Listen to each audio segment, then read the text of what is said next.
Attendees are in listen-only mode. Hello, thank you for your patience. Welcome to the Emergency Care Improvement Programme webinar, Realising the Potential and Improved Approach to Ambulance Handover, presented by Mark Ellis, Intensive Support Manager from ECIP. First of all, we just have a few simple housekeeping points. This session is being recorded and the recording will be available to view on our website shortly. All attendees are muted to avoid background noise during the recording. At the end of the presentation, there will be the opportunity to ask questions. If you have a question, please use the raise your hand option in the panel on the right-hand side of your screen. Alternatively, you can write your question in the questions section on the panel. During the Q&A sections, we will unmute you to ask your question in person. Thank you, and I'll now hand you over to Mark. Thank you, Mark. Thank you, Paula. Good afternoon, everybody. Thank you very much for attending our webinar today. As Paul has indicated, my name is Mark Ellis. I'm an Intensive Support Manager with the Emergency Care Improvement Programme, or ECIP. I'm also the ambulance lead for the programme. I'm accompanied today by my colleagues Dave Ashman and Matthew Bennett, who are our ambulance advisors. So they're going to join me in answering any questions that you might have. It's a very brief presentation, again, but I think when we considered looking at this kind of webinar, we were just considering really that the hospital handover and the delays in hospital handover have been quite a common feature in the NHS over the last 10 years, and increasingly so. So what we'd like to do with this very brief webinar is to maybe consider or reflect on some of the reasons why ambulances are delayed outside acute hospitals, and some potential solutions that we might be able to offer to improve the situation. The agenda for the webinar is basically, we're going to start off with hopefully a compelling story of why we need to make improvements in terms of hospital handover. So we're going to be making a very, hopefully, sound evidence base and a sound compelling reason for improving the ambulance turnaround. We're going to be looking at interface in urgent and emergency care, because at any part of urgent and emergency care, it's often at the interface between providers that actually some of the challenges, but also the opportunities arise. We're going to be considering the inherent risks associated with ambulance turnaround, but for all partners. And we're going to be looking at handover good practice. We've based our webinar and our workshops in ambulance handover on the NHS Confederation document, Zero Tolerance. Now, it's somewhat of a legacy document written in 2013, but it is still very mute and still very relevant to current practice. So we'll be reflecting on that document and actually making some recommendations from that. As a result of the webinar, we'd also like to give you or point you in the right direction for some resources that you may be able to access to improve your local approach to this. And finally, at the end of the webinar, we'll be looking at next steps and what we in ECIP and the ambulance team are going to be doing over the next few weeks and months to try and help the NHS in improving urgent and emergency care and ambulance turnaround. So there's no sort of surprise really that the whole of the NHS has been under enormous pressure of late, not least the urgent and emergency care system. And we've had very adverse publicity of late, which has actually resulted in many images of ambulances queuing outside hospitals, often in multiple ways. So this is a very much a kind of a perfect storm really for doing something different. So starting with a compelling story, and often I think, you know, we look at ambulance handover as being almost a symptom of a wider problem. So what I'd like to do now is to consider some of the wider issues that are leading to that ambulance handover delay. In our work in ECIP and through the previous emergency care intensive support team, there are some consistencies we've noticed across the UK and England. We've seen very high levels of acute bed occupancy, often in excess of 100%. We've seen hospitals open beds to cope with winter demand and actually never close those beds. So hospitals on many occasions are actually operating well above 100%, and some actually operating up to 120%. That in itself leads to a very unresilient system, and the the ability to respond to escalation has become very compromised. So it only takes a slight increase in demand or a slight reduction in discharge to actually put the hospital into a heightened state of alert and escalation. To that end, we've started to see new colours of escalation emerge across England. We've seen our first purple recently, that being a colour above black, where organisations and systems are actually exploring new ways of dealing with the risk and actually risk stratifying capacity in a very different way. So whilst it's an interesting kind of observation, it does suggest that the system is becoming more tolerant really of risk. That in itself leads to poor patient experience, quality and safety issues, and often we see in acute trusts patients defaulting to the front end, to emergency departments and assessment units because of the lack of available beds on acute wards. We're also starting to see an increasing picture of very high numbers of outliers in the hospital, and that itself carries an inherent risk. As an outlier in an acute hospital, your risk of mortality increases by 30% if you are an outlier on a ward. Your length of stay increases on average about 3 days if you're an outlier. To that end, if you are on a base ward and you have outliers on your ward, you actually share a comparable risk of both mortality and length of stay. We've seen very reactive capacity management across the systems that we work with, both internally and externally. Because hospitals are at a heightened level of escalation on a daily basis, we're starting to see almost a normalization of pressure. And that actually happens internally and both externally. And it's not unusual to find most systems at black alert on a regular basis. To that end, it actually leads to fractured interface between partners, both externally and externally. When the system's running quite hot, it's very difficult to partners to actually do that in a very collegiate way. We're going to be talking about the inherent risk with crowding in emergency departments and the associated mortality later on in the webinar. And actually the risks associated with ambulance delays, because there's not a great wealth of information or evidence about the risks of ambulance handover delays in the sort of empirical evidence base at the moment. But we're going to be considering some of the evidence that's available. I'd just like to say something about the picture of, we've seen an increasing number of emergency admissions, particularly in frail older patients, and we'll be making some reference to that throughout the presentation. But this is a common picture we're starting to see across England, in that we're starting to see increasing numbers of frail older patients presenting to the ambulance service and emergency departments across England. And indeed, ambulance response times have become severely compromised in many areas, primarily as a risk of ambulances queuing outside hospitals. We're going to be talking about the concept of diversions between hospitals, and actually the benefits and drawbacks of actually having diversions between hospitals, and the increases in delay.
Hello.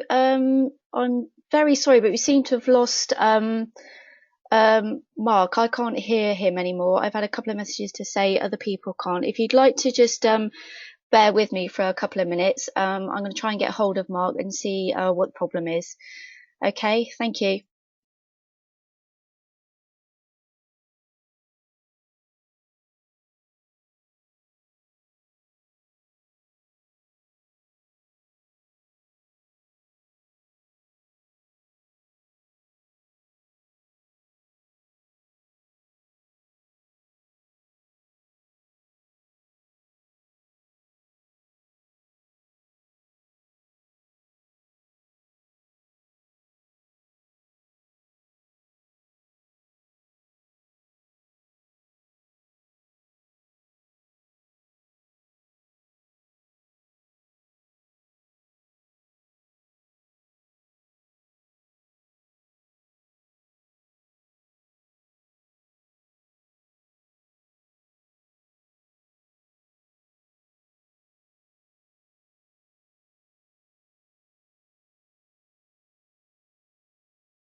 Yeah. You can hear me now. So, okay. Why, for some reason, I've got my desktop and I can't see anything on my desktop. Paula? Right. I don't have my presentation. My desktop isn't showing.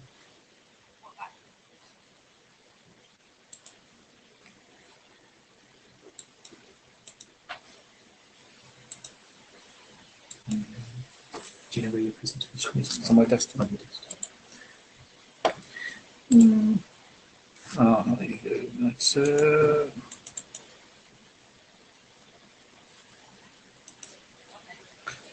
Oh yeah, there's no,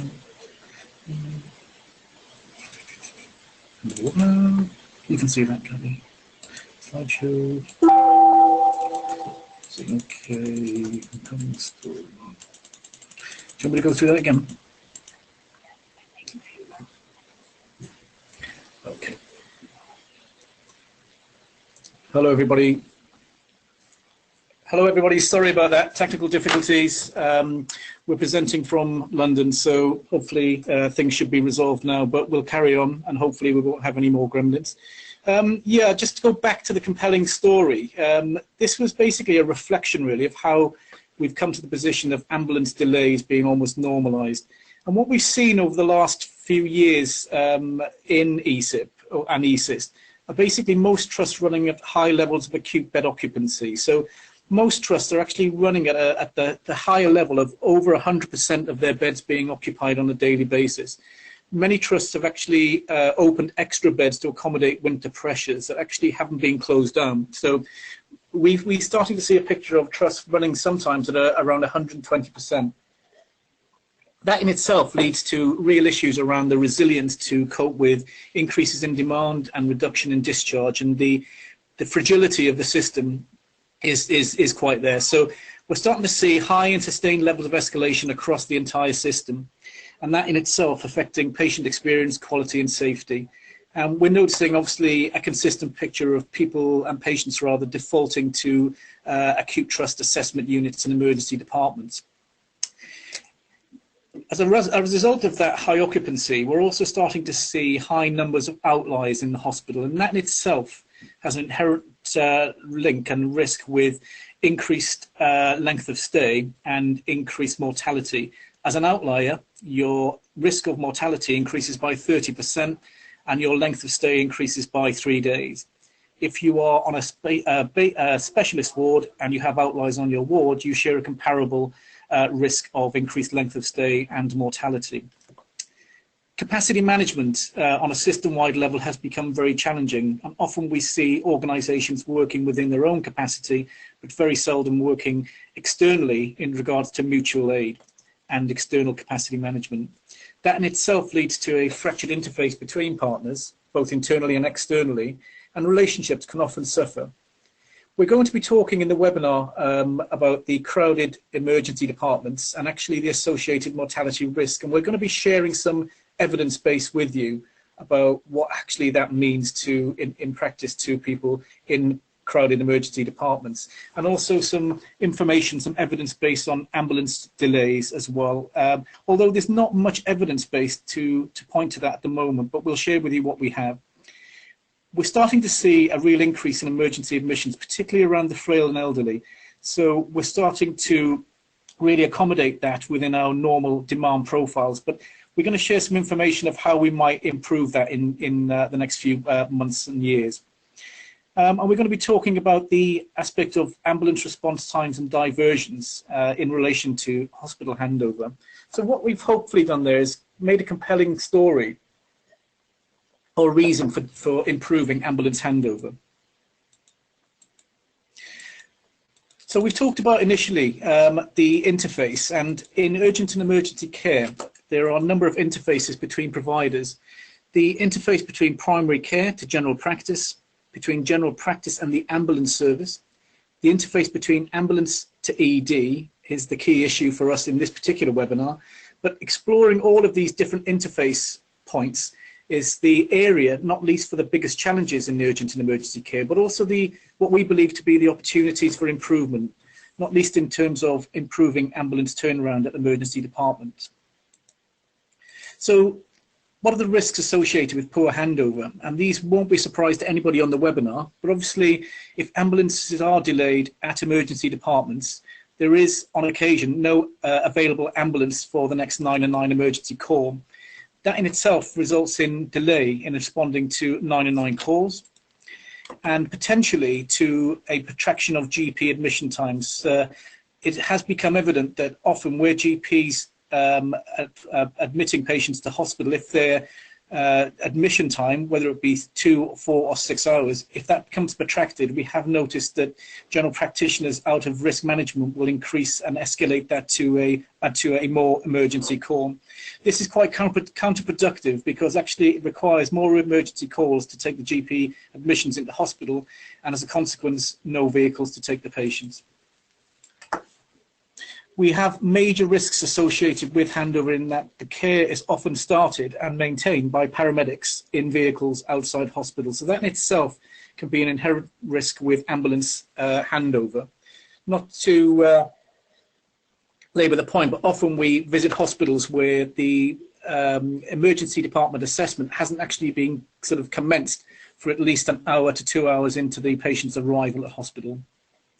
And there are clinical and social dimensions to handover. Often the loss of information at handover can be critical in terms of the patient's management plan. And any shortfall in that information, whether it be social information or clinical information, can be very detrimental to the overall management plan of the patient. Interestingly, we're starting to see an increasing risk with patients missing a sepsis window. So those patients admitted to hospital with sepsis will require an immediate initiation of antibiotic therapy. If this becomes protracted because of delays in handover, that can often mean that patients miss the sepsis window and actually can have a suboptimal outcome. And obviously, patients waiting in ED corridors has become a common sight, unfortunately. And as a consequence, these patients are actually waiting for emergency medical assessment in corridors. And the risks of an overcrowded ED and poor handover are not really commonly known. So what I'd like to do now, briefly, is to consider some of the evidence base associated with crowding in the emergency department. So the compelling story in terms of ED crowding is actually highlighted in this particular research article in terms of ambulance chest pain, and it shows that increase in overcrowding in emergency departments is associated with a substantial increase in the system response interval and the ambulance transport interval for patients with chest pain.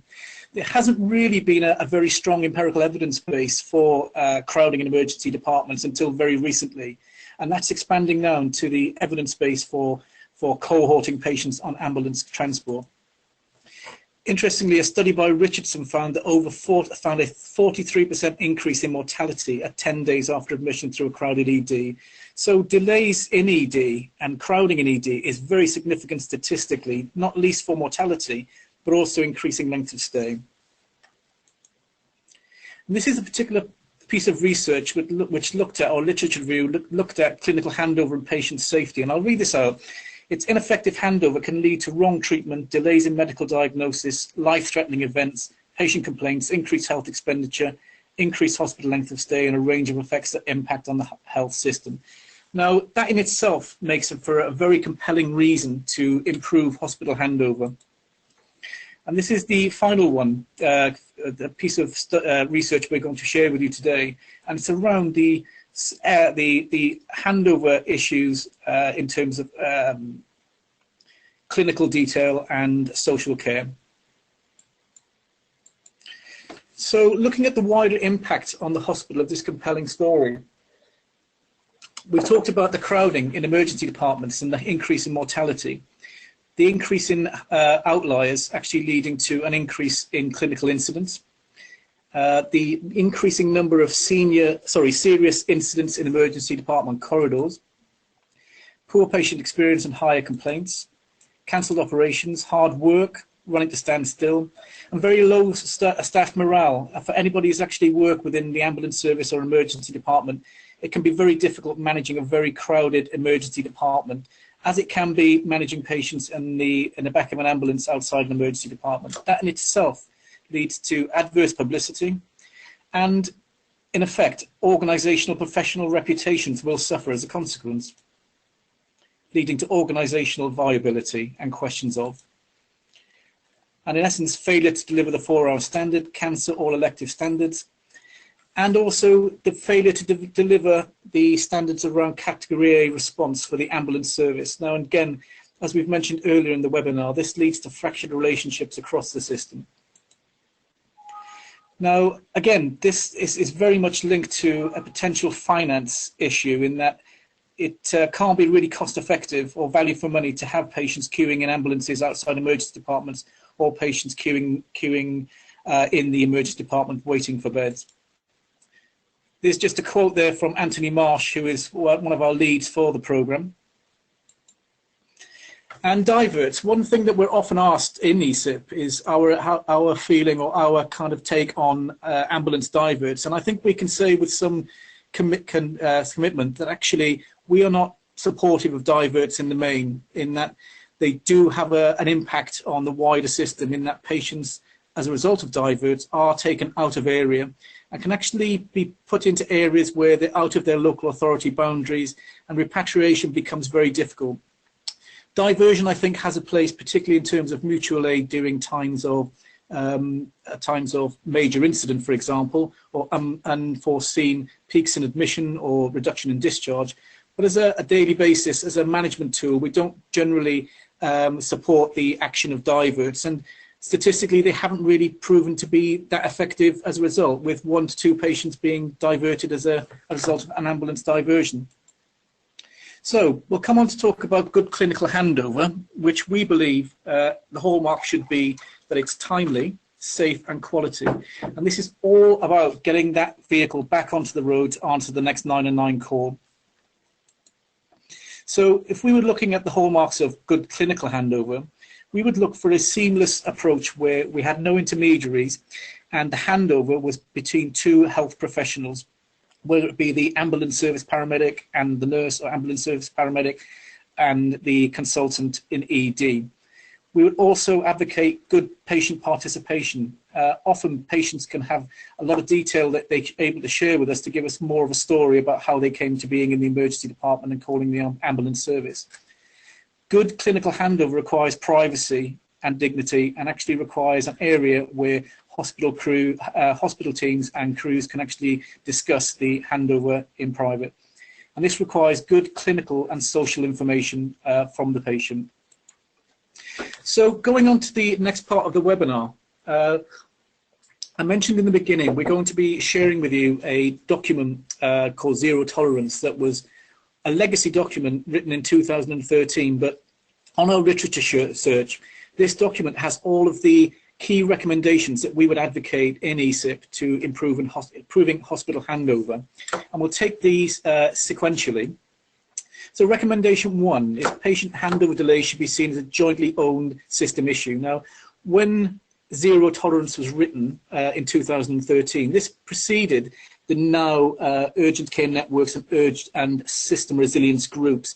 So we're advocating that the ambulance handover issue and improvement should be owned by system resilience groups and should be seen as an ongoing piece of work across systems.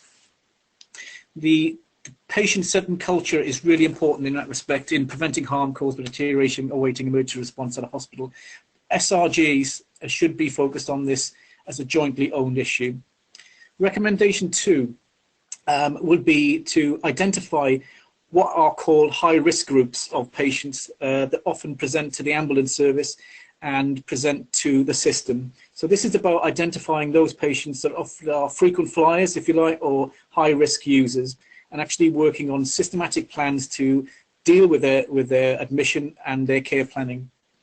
We've recently initiated an offer to systems across ECIP where we're actually providing a clinical challenge between paramedics and specialists within the hospital, and our team of ambulance service personnel are actually leading on that. We're also looking to help systems develop new directories of service and ensure appropriate signposting from 111 and 999 triage. We've also done some work recently in collaborative working, identifying high volume users in a part of London that we'd be happy to share with you. The recommendation 3 is around zero tolerance, and this is around applying key performance indicators for systems to actually reduce hospital handover in excess of 60 minutes. Now, we will say at this point, we will keep the emphasis on this is around systems and not individual providers. This is not an issue for the acute trust or for the ambulance service or general practice. These need to be system-wide owned performance indicators. Recommendation 4 is about understanding handover process, and often when we go into organisations there seems to be some variation in this. So this is about understanding the actual points of access of the ambulance arriving at hospital, the handover process, and the clear of hospital and the redeployment onto the ambulance grid. So this is about understanding across the system of the definitions for describing and recording, monitoring, and handover processes. Recommendation 5 is, again, understanding the KPIs to support the national standard of 15 minutes. And recommendation 6 is about ambulance screens. Now, these have become pretty commonplace, really, in most hospitals, but these are screens that alert the acute trust and the emergency department of incoming activity. So this is imperative, really, in terms of intelligence sharing and actually advising the emergency departments of when patients will be arriving. But not only that, but actually allow the ambulance service to identify when crews become available at hospitals and can be deployed to the next available 999 call. Recommendation 7. This is about systems working jointly to map out activity across their systems and actually looking at potential ways they can reduce the demand coming into hospital. Recommendation 8 is around very much the acute trusts, and this is the mainstay of our work in working with acute trusts and actually implementing best practice. Acute trusts have two priorities at this time as we see them.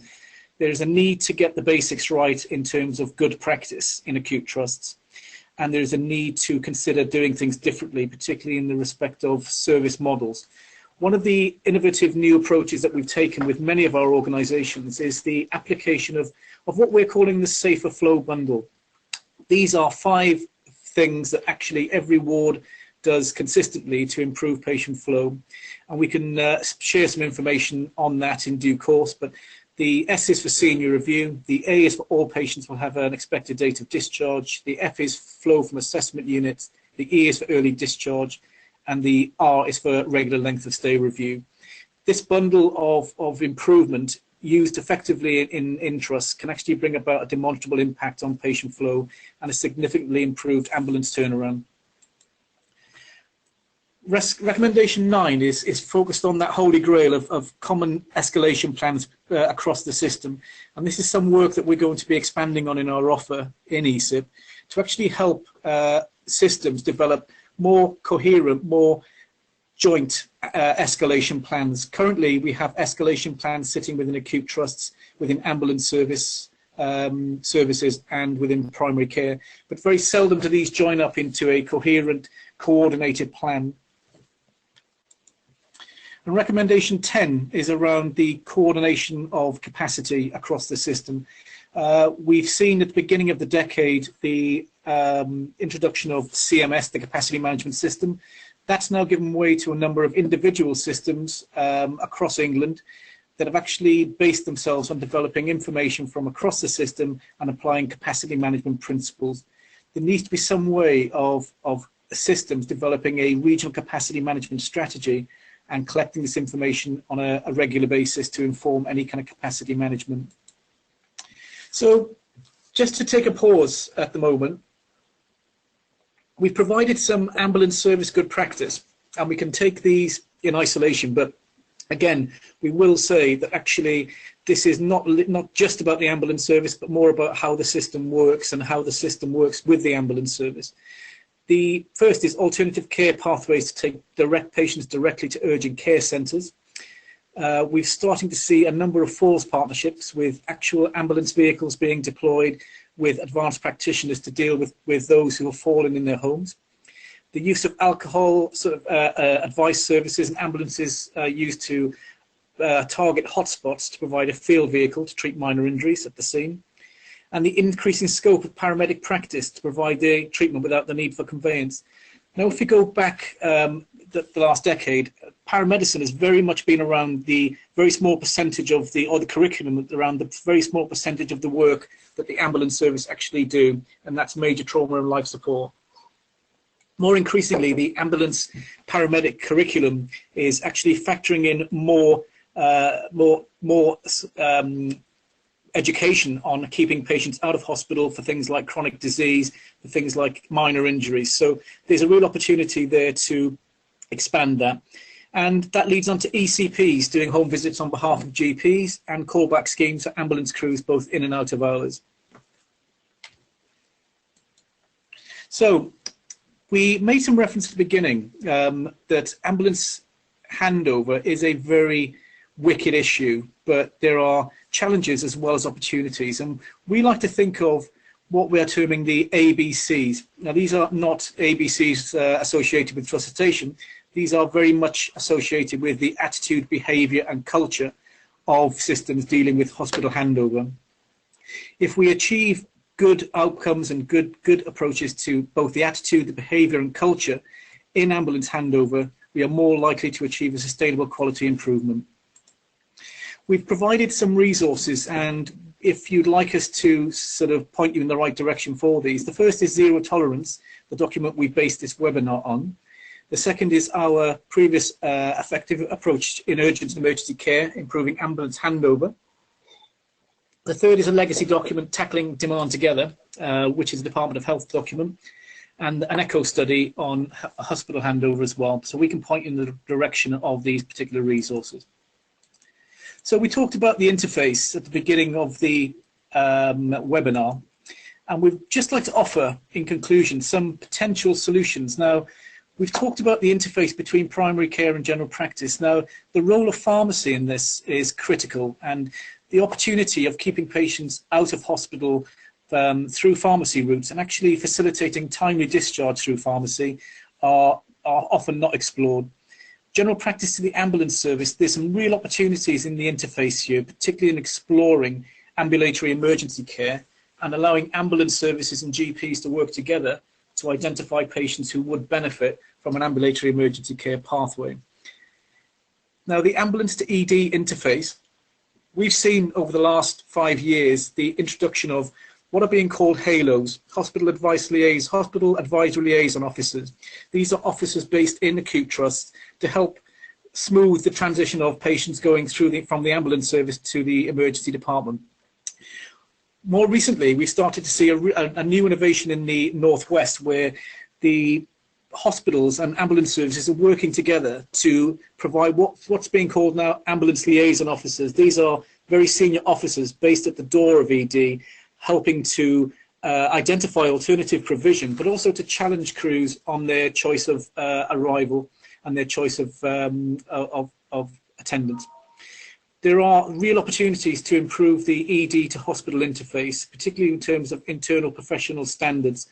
And those who are aware of ECIP and our mantra, these are standards that actually help patient flow. So, for example, response standards to in-speaking specialities to ED, and response from diagnostic specialities to ED, for example. And hospital community services, often patients will wait in hospital awaiting new services to become available in the community. But the intelligence of the availability of these services will often be binôme. So we're advocating in the interface here that using directories of service both in the hospital and pre-hospital can be very effective. And obviously, finally, the hospital to social care interface. And you'll be aware that obviously discharge to assess is picking up momentum, and that's has to be a very positive way forward. So these are potential solutions to the interface between each provider that may really improve, and the outcome basically improving hospital handover in the longer term. So the next steps for ECIP and our ambulance offer, particularly in terms of handover, we are embarking on a series of regional improvement workshops looking at hospital handover and using the recommendations identified in the Zero Tolerance document to cross-reference where systems are. So we've actually run a regional event in London more recently, which was successful, but we're planning to run 2 more events next week in the Northwest, in Manchester and Liverpool, and we're also planning to run one on the week of the 9th of May in the Southwest and also South Central. So as the momentum continues, we hope to expand that offer to other systems in the programme and to the rest of England. The workshops have been very clinically focused and driven, not simply about performance against the standards, but also the importance of actually having effective clinical and social handover between ambulance services and acute trusts. We're very pleased to note that we've got Professor Matthew Cooke, the previous NHS Czar for Urgent and Emergency Care and architect of the 4-hour standard, leading on this work. And Matthew is attending and leading all of these workshops. as a result of the workshops, we're hoping to almost develop concordats of agreement between systems of what they will do to improve hospital handover between the ambulance service and the acute trust. Now, these concordats will be based on 3 practical things that the system can do within the next 30, 60, 90 and 120 days to improve hospital handover. So unlike previously the development of action plans, these concordats of agreement we're hoping will be signed by senior members of the system that will actually hold the systems to account for delivering good improvement in terms of the hospital handover issue. And again, we've made reference earlier about this whole issue being overseen by the System Resilience Group, and we see the concordats of agreement generated by the improvement workshops as being the working document for resilience groups to actually focus on how they're improving and in what timescales. We're quite happy to open to any questions or discussions. Before we do that, could we just thank you for listening and participating in the webinar. We really welcome your help and any ideas, feedback and contribution you have to this area. We, as of this week, have now embarked on a new organisation. We are now part of NHS Improvement, and as such, we would like to open the offer to you to help us understand and improve services across England. So, Paula, thank you very much, and I'll be delighted to take any questions. Okay, thank you, Mark. That was great. So just to remind everybody that if you've got a question, you can use the raise your hand option in the panel on the right hand side of the screen, or you could alternatively write your question in the questions section on the panel. And then we can, if you raise your hand, we can unmute you. And then if you type a question, I can read it out to Mark and his team. We've got a couple of questions from Mark Doherty, WMAS, if I just read them out to you, Mark. It's first one's good to hear diverts are not generally supported. There is work in London that does work that is known as intelligent conveyance, but this needs a high density of hospitals. So I don't want to reply to that. Yeah, thank you, Mark. Yeah, I mean, the tactical deployment that we're talking about in London, I mean, I think we know a little about that.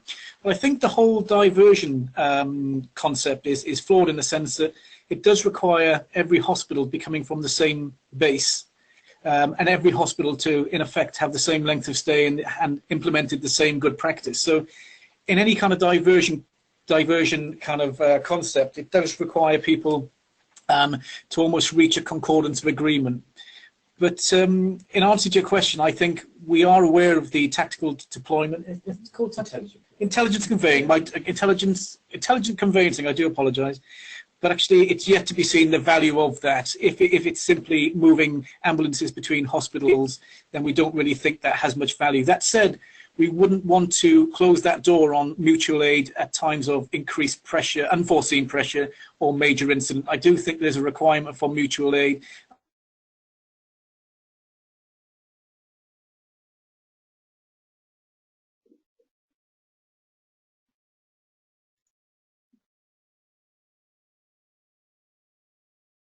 Hello, apologies, we seem to have lost Mark again. If you just give me a couple of minutes, I'll try and get it back online. If you just hold on a moment, I'll see what I can do.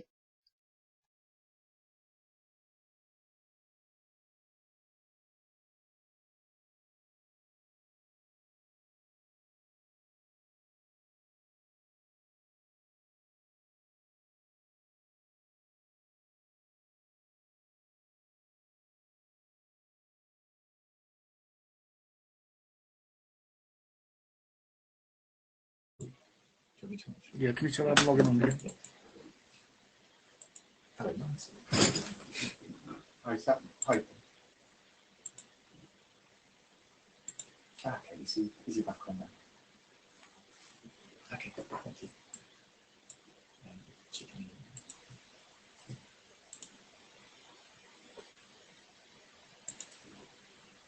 Hello, Mark. It looks like you've dropped off again. You just came back. Yeah, can you hear me now? Yeah, I can. Okay, sorry about that. We seem to have a time allotted in Wellington House, and once you breach that time, it cuts you off. So apologies to everybody on the webinar.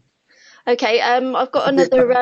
Were you okay with the question from Mark? He's popped another one up as well. Do you want me to read that out to you? Okay. Yes. Mark Doherty's also written, halos are not a new idea, but over the last few years we have found that they are simply spending more time looking after patients in corridors and resulting in a double handover, which increases patient risk. Yeah, thanks again, Mark, for your question. I mean, totally understand. Halos are not a new concept. I think what is new, certainly to me, is the ALO, dropping the H, whereas the Northwest have moved forward with a more clinical role where the ambulance liaison officer is working within the interface between the emergency department and the ambulance service to work out different alternatives for admission or different alternatives than ED. So it's expanding that on a stage further in terms of its evolution. I think the Halo had an impact. I think it had a use in times past, but I think that use is now moving into more of a clinical interface role between the emergency department and the ambulance service. So again, recognize that the Halo is not a new role by any means, but I think the ambulance liaison officer of the future will be that person working within the interface between the ambulance service and the emergency department. And from my perspective, that doesn't necessarily need to be an ambulance member of staff. It could equally be an emergency department practitioner as well. And these things often lend themselves towards more integration between services. I think what we've learned is where we work within the interface and we develop a skill set within the interface, we start to see good, robust transformation of improvement. Thanks, Paula. Okay, that's great. We've got another question from Jerry Penn Ashman from WMAS. Jerry's put, is there a feeling that the whole systems can embrace the risks that ambulance delays create for patients in the same way acute trusts have joined A&E departments in supporting the flow through such departments and onwards through the hospital? Yeah, I think to sum up, in the question, is there an appetite for risk? Risk management, rather. I think just to contextualize that, the urgent and emergency care system is complex. It spans many providers, and currently all of those are not underneath one organizational umbrella. So the joint risk stratification or joint risk management is a little lacking at the moment, and we're trying to promote developing that. But actually, I think what we need to do is to start strengthening the role of the system resilience group, particularly in terms of risk stratification and having a shared risk across the system. I think at the moment, because of the nature of the urgent and emergency care network or system, we have organizations managing their own risk internally, but there's not generally a shared risk management across the system. More recently, we've seen ambulance services developing unratified operational plans that are based around cumulative handover times, which are one way of managing that. But actually what we're advocating is that systems should be more joint in terms of how they manage risk. Thanks, Paula. Okay, lovely. We've got another question from Stephen Segasby from East Ambulance Service. And he's put, funding is not supported for the role in many areas. For the, I'm assuming that Stephen's mentioning the ambulance liaison officer. He's not actually put that on there. I can try and unmute Stephen to see if that helps. Yeah. Let's come down here. Hello, Stephen. Can you hear us? Yeah, it looks like he hasn't got audio. So yeah. I'll take it as I think Stephen is referring to the ambulance liaison officer, and it's interesting to note that it doesn't have funding. But if we're looking at improving the interface between the ambulance service and the acute trust, I think we probably need to look at investing in that, really, because it is a very critical interface that, as a result of it not working, we're starting to see increasing handover delays, and I think there are opportunities there, particularly in terms of using directories of service, alternative service provision, and actually using practitioners from both sides of the system in terms of ED and acute trust. But I acknowledge the fact that the ambulance liaison officer role in the Northwest isn't funded completely. Yeah. Okay. Thanks, Paula. Right, I'll just have a quick look through, see if there are any more questions. I don't know if you want to pop your last slide up, Mark, with your email details.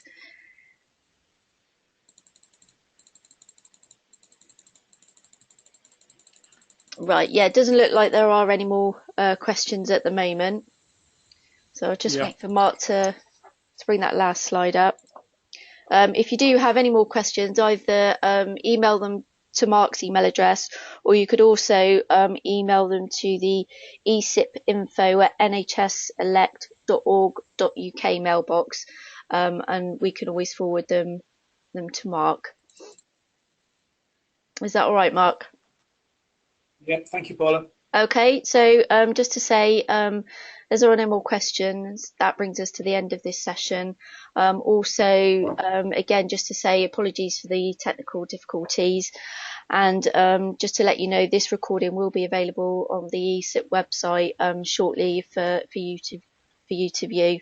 So thank you again, Mark, for taking the time out to present us with this webinar, and goodbye from all of us, and thank you for attending.